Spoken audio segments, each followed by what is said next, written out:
D ಗ್ಯಾಂಗ್ನಿಂದ Renukaswamy ಹತ್ಯೆ ಪ್ರಕರಣಕ್ಕೆ ಸಂಬಂಧಪಟ್ಟಂತೆ ಈ ಪ್ರಕರಣದಲ್ಲಿ ಸಾಕ್ಷ್ಯ ನಾಶಕ್ಕೆ ಹಣ ಸಂಗ್ರಹ ಆರೋಪ ಕೂಡ ಕೇಳಿಬಂದಿದೆ ದರ್ಶನ್ ಅವರ ವಿರುದ್ಧ. ಡಿ ಗ್ಯಾಂಗ್ನಿಂದ ರೇಣುಕಾಸ್ವಾಮಿ ಹತ್ಯೆ ಪ್ರಕರಣ, ಈ ಪ್ರಕರಣದಲ್ಲಿ ಸಾಕ್ಷ್ಯ ನಾಶಕ್ಕೆ ಹಣ ಸಂಗ್ರಹ ಆರೋಪ ಕೂಡ ದರ್ಶನ್ ಅವರ ಮೇಲೆ ಇರುವಂತದ್ದು. ದರ್ಶನ್ ವಿರುದ್ಧ 82 ಲಕ್ಷ ರೂಪಾಯಿ ಹಣ ಸಂಗ್ರಹ ಆರೋಪ ಕೂಡ ಕೇಳಿಬಂದಿದೆ. ಈ ಹಣಕ್ಕೆ ಸಂಬಂಧಪಟ್ಟಂತೆ ಐಟಿ ಮುಂದೆ ಹೇಳಿಕೆಯನ್ನ ಕೂಡ ನೀಡಿದ್ದಾರೆ ನಟ ದರ್ಶನ್. ಈಗಾಗಲೇ ಐಟಿ ಮುಂದೆ A2 ಆರೋಪಿ ನಟ ದರ್ಶನ್ ಹೇಳಿಕೆಯನ್ನ ಕೂಡ ದಾಖಲು ಮಾಡಲಾಗಿದೆ.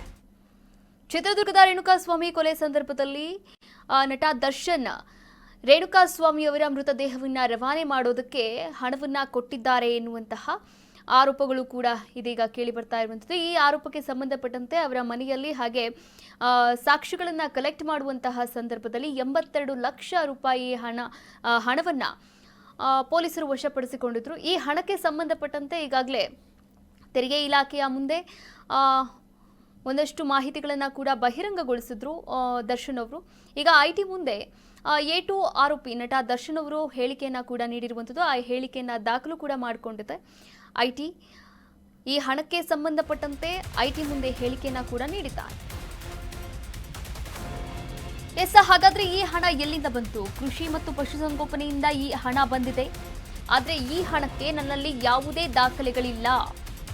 ಈ ಬಗ್ಗೆ ಐಟಿ ರಿಟರ್ನ್ಸ್ ವೇಳೆ ಮಾಹಿತಿಯನ್ನ ನೀಡ್ತೀನಿ. ಸಾಲ ಕೊಟ್ಟಿದ್ದು, ಸಾಲ ಪಡೆದಿದ್ದರ ಬಗ್ಗೆ ಉತ್ತರವನ್ನ ಕೂಡ ನೀಡಿದ್ದಾರೆ. ಮೋಹನ್ ರಾಜ್ಗೆ ಸಾಲವನ್ನ ನೀಡಿದ್ದೇನೆ ಅಂತ ಹೇಳಿಕೆಯನ್ನ ಕೂಡ ನೀಡಿದ್ದಾರೆ ನಟ ದರ್ಶನ್. 2024ರ ಫೆಬ್ರವರಿಯಲ್ಲಿ ಸಾಲವನ್ನ ಕೊಟ್ಟು ವಾಪಸ್ ಕೂಡ ಪಡೆದುಕೊಂಡಿದ್ದಾರೆ. ಮೇನಲ್ಲಿ ಆ ಸಾಲ ವಾಪಸ್ ಪಡೆದಿದ್ದೇನೆ ಅಂತ ನಟ ದರ್ಶನ್ ಅವರು ಹೇಳಿಕೆಯನ್ನ ಕೂಡ ನೀಡಿರುವುದು.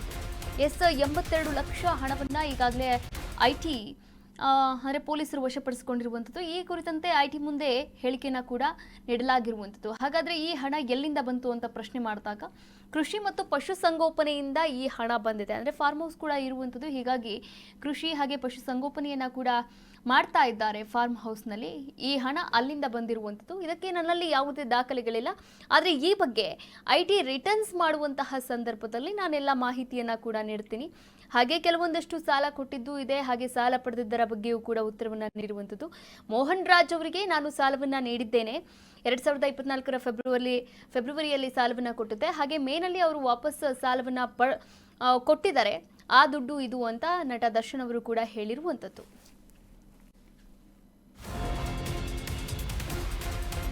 ಇನ್ನು 3 ವರ್ಷದಿಂದ ಕೃಷಿಗೆ 25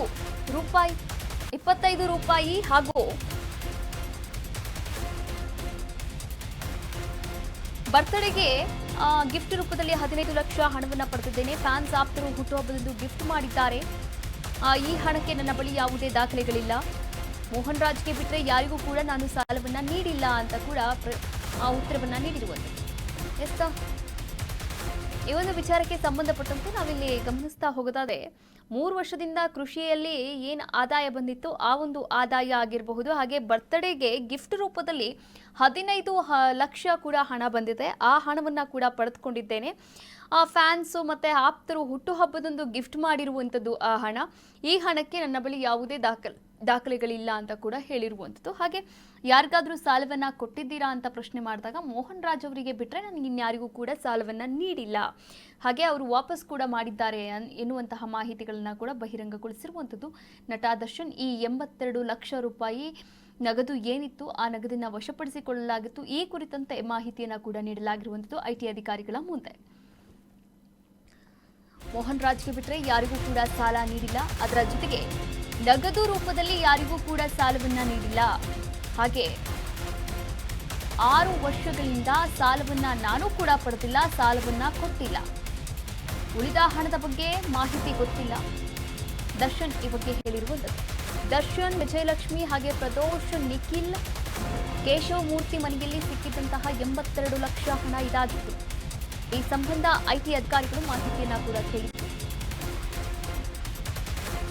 ಈ 82 ಲಕ್ಷ ಹಣ ಸಂಬಂಧಪಟ್ಟ ಹಾಗೆ ವಿಜಯಲಕ್ಷ್ಮಿ ಅವರ ಮನೆಯಲ್ಲಿ ಸರ್ಚ್ ಮಾಡುವಾಗ 3 ಲಕ್ಷ ರೂಪಾಯಿ, ಹಾಗೆ ಪ್ರದೋಷ್ ಮತ್ತು ನಿಖಿಲ್ ಅವರ ಮನೆಯಲ್ಲಿ ಸರ್ಚ್ ಮಾಡುವಾಗ ಟೋಟಲ್ ಆಗಿ 82 ಲಕ್ಷ ಹಣ ವಶಪಡಿಸಿಕೊಳ್ಳಲಾಗಿತ್ತು. ಈ ಒಂದು ವಿಚಾರದ ಬಗ್ಗೆ ಈಗಾಗಲೇ ಕೃಷಿಯಿಂದ ಮಾಡಿರುವಂಥದ್ದು ಹಾಗೆ ಪಶುಸಂಗೋಪನೆಯಿಂದ ಮಾಡಿರುವಂಥದ್ದು. ಹಾಗೆ ಕೆಲವೊಂದು ಮೋಹನ್ ರಾಜ್ಗೆ ನಾನು ಹಣವನ್ನು ಸಾಲವಾಗಿ ಕೊಟ್ಟಿದ್ದೆ, ಅವರು ಕೂಡ ಸಾಲವನ್ನು ವಾಪಸ್ ಕೊಟ್ಟಿದ್ದಾರೆ. ಅದು ಬಿಟ್ಟರೆ ಬರ್ತ್ಡೇ ಸಂದರ್ಭದಲ್ಲಿ ಫ್ಯಾನ್ಸ್ ಮತ್ತು ಆಪ್ತ ಬಳಗದವರು ಹುಟ್ಟುಹಬ್ಬದಂದು ಹಣವನ್ನು ಗಿಫ್ಟ್ ಮಾಡಿದ್ದಾರೆ. ಈ ಗಿಫ್ಟ್ ಮಾಡಿದಂತಹ ಹಣಕ್ಕಾಗಿರ್ಬೋದು ಅಥವಾ ಕೃಷಿಗಾಗಿರ್ಬೋದು, ಪಶುಸಂಗೋಪನೆಗಾಗಿರಬಹುದು, ಇದರಿಂದ ಬಂದಂತಹ ಆದಾಯಕ್ಕೆ ಯಾವುದೇ ದಾಖಲೆಗಳಿಲ್ಲ. ಈ ದಾಖಲೆಗಳ ಬಗ್ಗೆ ನಾನು IT ರಿಟರ್ನ್ಸ್ ಮಾಡುವಾಗ ಪ್ರತಿಯೊಂದು ಮಾಹಿತಿಯನ್ನು ಕೂಡ ನೀಡ್ತೇನೆ ಅಂತ ನಟ ದರ್ಶನ್ IT ಅಧಿಕಾರಿಗಳ ಮುಂದೆ ಈಗಾಗಲೇ ಎಲ್ಲ ಮಾಹಿತಿಗಳನ್ನು ಕೂಡ ನೀಡಿದ್ದಾರೆ.